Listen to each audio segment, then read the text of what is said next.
5 property lessons from someone with no experience. Let's have a look. Hello everyone, Florian Heiser here, and welcome to another episode of Heiser Says.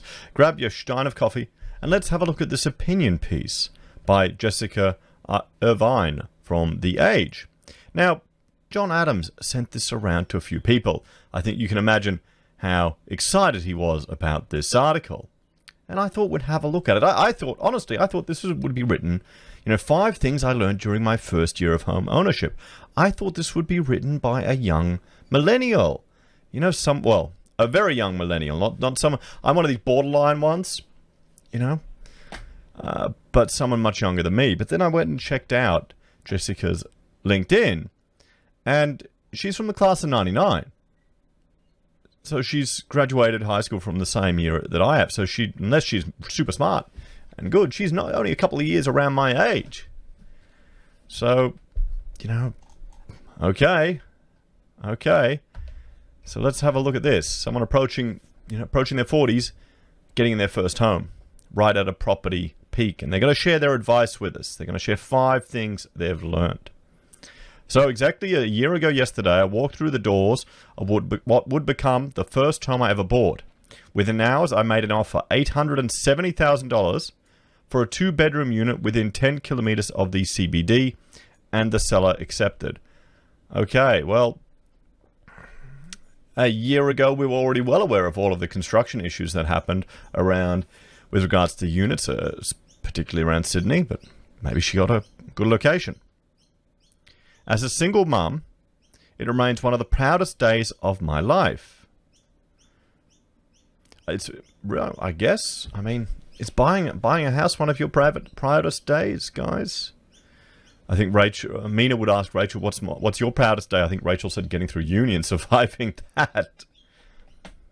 Looking back over my long, winding, and much journaled journey into home ownership, I feel there are 5 things that I've learnt.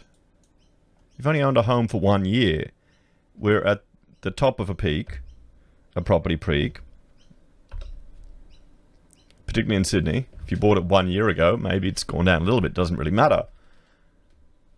But you haven't lived through any tough times. I haven't lived through any tough times in property. There's no recession in her memory, probably as a kid. Be like mine. And that the extent that you would experience it, the memories you would have from your childhood, is significantly affected by the industry that your parents were in. Rachel's memory of the recession that we had to have are very different to mine. My father had a construction business and my mother had a mobile hair care business. We felt it. It was a topic of discussion in the family. It's part of the reason why we ended up moving up to Queensland from Victoria.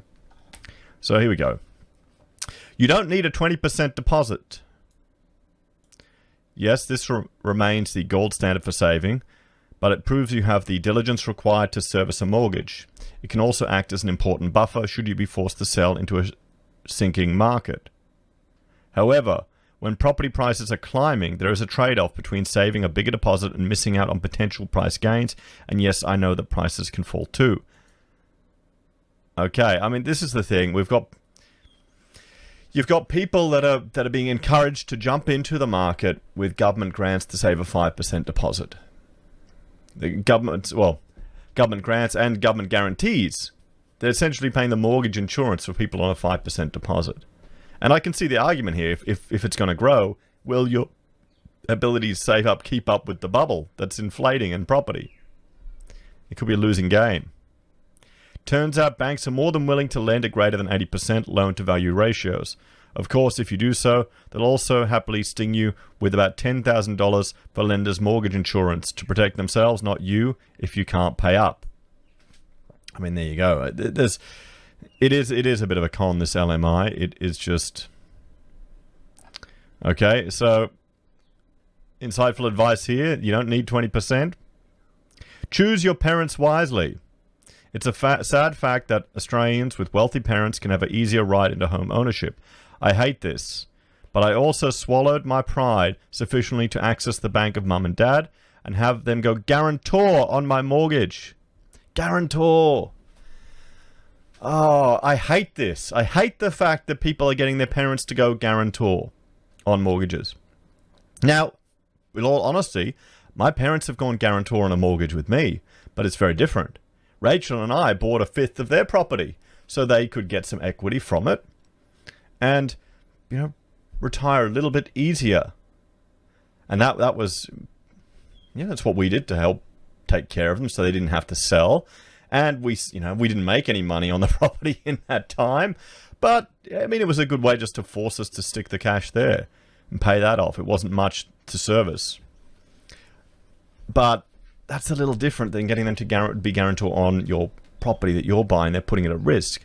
Wouldn't it be smarter if the parents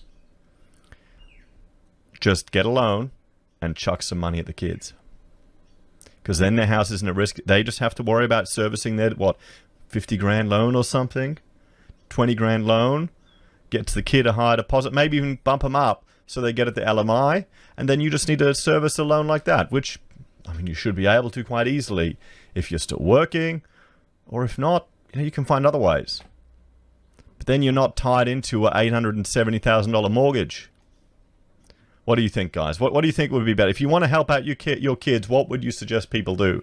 Go guarantor or borrow and give money? So, how does that work? Well, despite having saved a sum of $140,000, I still had only about 12% of my purchase price after the state government took its sizable bite in stamp duty. Well, yeah, there you go. That's ludicrous, isn't it? Saving that much money and still not even being close. To buy my home, I would have to borrow 88% of its value, putting me well into LMI territory. To get my loan down to 80%, loan to valuation ratio, and avoid paying LMI, my parents were able to go guarantor on the missing 8%, about 70 grand. They paid nothing up front, but would have had to find that money and hand it over to my bank should I be unable to pay my mortgage. It made me deeply uncomfortable to think that my parents and their home may be on the line if I couldn't pay my mortgage, but then something magical happened, did it? See, this is the thing. We're seeing the complete opposite story where people are getting their parents to sign up and it's getting in trouble, and I'll find that in a sec. And if we look at this example here, so this is from Barefoot Investors and Admin. Shared experiences reading the Barefoot Investor book, so on a non-post. I want to know if I were to go bankrupt with a guarantor on my home loan and say my house was sold with a shortfall of $60,000, would the guarantor get time to pay it off on like a payment plan, or would they take the guarantor's house to get the money as soon as possible? Because that can't happen. It can happen. If your parents can't make up that money, they've guaranteed 70 grand, our journalist parents, if the property gets sold significant amount, they're going to have to come up with it. Paul White, make sure your guarantor knows what's going on up front and that they are in discussions with the lender before you do this. Here's another one. I'm curious about the answer to this too. So people are, starting to get concerned. So homeowners secretly love it when property prices go up. Yes, it's wrong and makes life so hard for young buyers. But making money for doing nothing is pretty fun. I understand why it's become a national addiction. I despair at the chances we'll ever fix it. And she's probably right there. It is a national addiction. People are obsessed about it.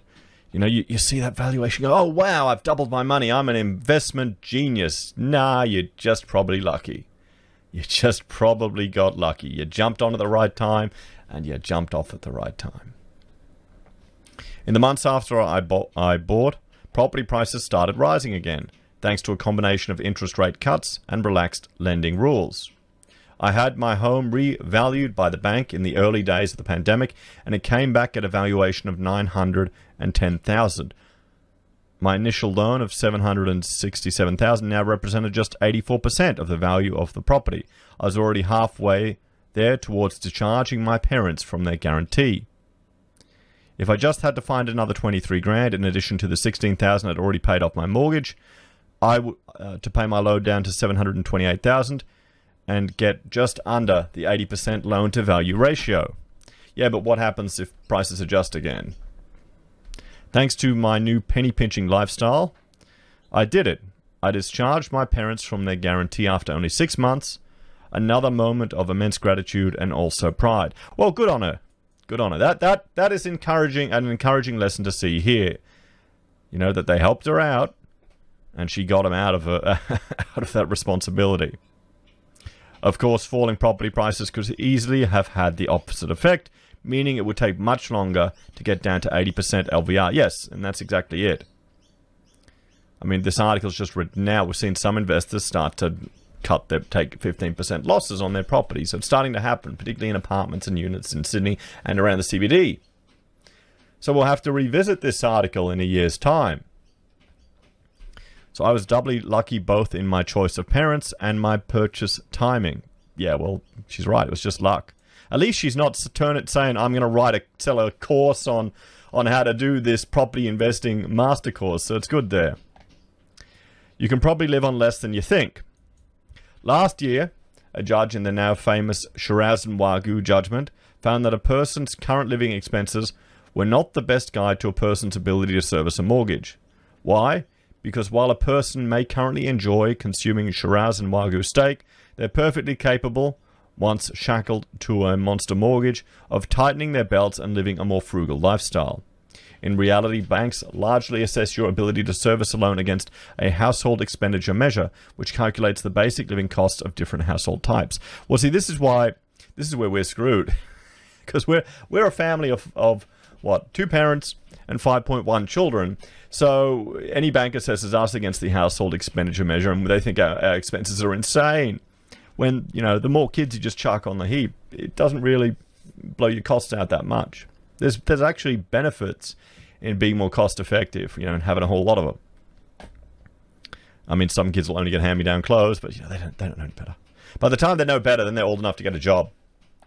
So if you're saving for a home, it is worth making inquiries what this amount is and trying to stick to it. It will prepare you for your mortgage life and help you find saving sooner. I haven't had Wagyu steak or indeed a haircut all year. Well, see, we actually eat better now than ever, and it's by buying stuff in bulk. But that's the benefit of having a big family, because then it's cheaper to buy all this stuff in bulk. Different life. Owning a home is really nice.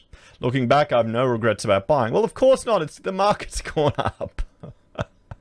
You know, if you've made money on your property for doing nothing, of course you've got no regrets. But what about all the people who bought in Western Australia who are now in negative equity? Can that happen to units within 10 kilometres of the CBD in Sydney? You tell me. So, I think if anything's going to take a hit, it's going to be apartment and unit accommodation around the cities. Looking back, I have no regrets about buying. Of course, renting makes sense when you're young and you're not sure where you want to live or with whom. But buying is a worthy goal. Not having to worry about your kids drawing on the walls is a liberating thing, although I've done more damage myself, merrily banging nails into walls and ripping up carpet. I'm also ahead financially. Currently, I pay about $350 a week in interest to the bank, well under the $650 I was paying in rent. My total, see, she's not counting the whole thing. Oh, here it is. My total mortgage payments are higher at $700 a week, but half is effectively savings going towards building equity in my home. A year later, I wouldn't change a thing. So, what are the takeaways from this? I mean, very good on her for getting her parents out of this guarantee, doing what she can. I have immense respect for that effort that she put in there. Because you heard all the horror stories. We saw the other example of someone in trouble and worried about it. So that's a really good sign. And she's right. People love it when property prices go up. Everyone who owns property. It's in some ways, I think, oh, fantastic, I made more money. But in other ways, it's frustrating going, oh, yay, I've worked so hard in this business, hired these people, done all these projects, had all this stress, and my property's gone up about as much as the money I can pull out of that business in a year. That's frustrating. One side you're happy and the other side you're angry. And that's when I started seeing that, that's when I started to realize there's something not right here. Why am I getting rewarded more for doing nothing? And my house hasn't gone up in value at all. My house is a dump, guys. Literally. It's falling apart. I've got to, other people would just bulldoze this place and build a brick here on this site. That's what they do. But we want to try and salvage it and reuse it. It's a 100-year-old building. But my land has gone up in value. A crazy amount. We'll have to see if that lasts. Because, I mean, the thing is, this incentivizes people to just focus on property, and everyone focuses on property. Australia's property obsessed. Property is where everyone jumps in. It's what everyone talks about. Any video I do on property, people will be more interested. Property, property, property. The government is throwing every single thing they can at property to keep it going, to keep the bubble. You know? And you can be sensible and smart and go, oh, you know, I'm going to wait for it to correct a bit. But if they inflate away the purchasing power of your money by just chucking more at that bubble, is it worth waiting? You know, do you not need a 20% deposit to get in? You know, what if you don't have the right parents? I'd say move further out, get something cheaper. You know, and well, people, this here is tied. Homeowners secretly love it when property prices go up. This is tied to the lack of political will to allow the market to naturally correct. That's what she's giving us insight to there. That's why so many people don't want it to change. They don't want it to change. 52% of our wealth is tied up in housing. Insane amount for a country. You can live on less than you think. That's fantastic advice. I 100% agree with that. You know, you really can. You really can. You can probably live on less house than you realize too. And owning a home is nice. It is nice having that security. I was going through an article recently about people getting kicked out of property. And I had people in the comments saying, as I'm watching this, my real estate agent called up. My landlord is going to sell, so he wants me to vacate. You know, that's one nice thing you don't need to worry about, having a house. There's one less bit of stress. So what do you all think about these 5 lessons from someone who's never owned a property during a declining market or during a recession? We'll have to see how Jessica went. At least, you know, I commend her on getting her parents out of that guarantee. You know, that's a good daughter. But she's right. We all love property prices going up if we have property. And you definitely can live on less than you think. And having stability is nice. As always, guys, let me know your thoughts and opinions in the comments down below. Please like, share, and subscribe to the channel. If you're a fan and want to support the content I create here, there are a few ways you can. Join us on YouTube or Patreon. Support us using our affiliate links at Amazon, eBay, Independent Reserve, or KuCoin. You can buy merch from Heiser Says, use Gold Pass from the Perth Mint, or support us via PayPal. Take care, everyone. Have a great day. I'll see you next time.